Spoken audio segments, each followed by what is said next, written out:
बारिश हो रही थी। रिया जल्दी जल्दी एक कैफे में दाखिल हुई।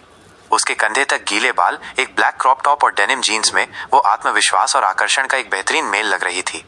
कैफे के एक कोने में आरव अपने लैपटॉप में बिजी था। जैसे ही उसकी नजर रिया पर पड़ी, उसने अपनी आंखें स्क्रीन से हटाई और सोचा, ओह, ये कौन सी कली है जो मेरी बोरिंग जिंदगी में बाहर ले आई है। रिया ने चारों तरफ देखा, सारी टेबल भरी हुई थी। फिर वो सीधे आरव की तरफ बढ़ते हुए मुस्कुराई और बोली, टेबल खाली है या तुम्हारे एटीट्यूड की तरह रिजर्व्ड है।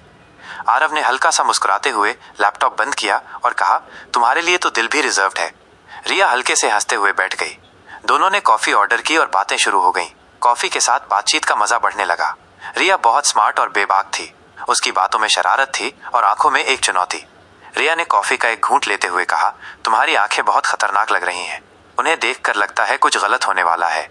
आरव थोड़ा करीब झुककर धीमी आवाज में बोला, गलत नहीं, बस थोड़ा वाइल्ड। तैयार हो?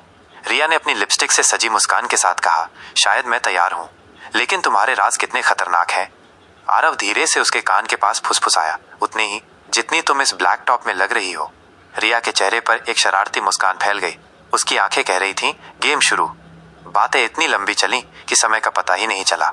रिया ने कहा, तुमसे बात करके मजा आया, लेकिन ये कैफे बहुत शोरगुल वाला है, कहीं और चले। आरव मुस्कुराया, मेरे पास एक आइडिया है, अगर तुम कंफर्टेबल हो। थोड़ी देर बाद दोनों आरव के अपार्टमेंट में थे। रिया खिड़की के पास खड़ी थी। हवा में उसके बाल उड़ रहे थे और बारिश की बूंदें शीशे पर गिर रही थी।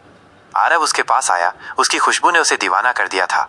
उसने धीरे से उसके बालों को छुआ और बोला, इन बालों की खुशबू मुझे पागल कर रही है। रिया ने उसकी तरफ देखा, मुस्कुराई और बोली, खुशबू पसंद है, चखना चाहोगे? बस इतना सुनते ही आरव ने धीरे से उसका चेहरा थामा और उसके होठों पर एक गहरी किस कर दी। पहली बार जब उनके होंठ मिले तो दोनों के बीच जैसे बिजली दौड़ गई। रिया ने उसकी शर्ट पकड़कर उसे अपनी तरफ खींचा। रिया गर्मजोशी से, आज की रात बोरिंग नहीं होने वाली। आरव ने उसकी कमर को कसकर पकड़ा, उसकी गर्दन पर हल्की किस की और फुसफुसाया, तुम्हें अंदाजा भी नहीं, मैंने इस पल का कितना इंतजार किया है। कमरे की लाइट धीमी हो गई और संगीत चालू हो गया। उनके होंठ एक दूसरे से जुड़े थे और हाथ धीरे धीरे चल रहे थे।